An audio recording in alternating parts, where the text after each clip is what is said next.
तथाकथित समाजसेवकाकडून शैक्षणिक संस्थेची बदनामी करण्याचा प्रयत्न. कळमनुरी शहरातील नारायणा पब्लिक स्कूलची जाणीवपूर्वक एका पक्षाच्या पदाधिकारी स्वतःला फार मोठा समाजसेवक म्हणवून घेणारा याने ज्या शाळेमध्ये ज्ञानार्जन आणि देशभक्तीचे धडे दिले जातात, कुठल्याही राजकीय संबंध नसलेली नारायणा पब्लिक स्कूल ही एकमेव शाळा आहे. यामध्ये मुला-मुलींना स्वतःचे संरक्षण कसे करावे आणि स्वावलंबी बनण्यासाठी 2 दिवसीय कार्यशाळेचे नियोजन करून विद्यार्थ्यांना धडे दिले.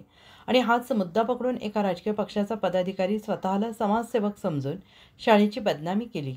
शाळेमधील विद्यार्थ्यांच्या पालकांना या बदनामीविषयी काही शंका उद्भवत असतील तर त्या शंकेचं निरसन करण्यासाठी संस्थाचालक डॉक्टर निलेश शरदचंद्र सोमाणी हे 24 तास शंकांचे निरसन करण्यासाठी उपलब्ध आहेत, असे आमच्याशी त्यांनी बोलताना सांगितले आहे.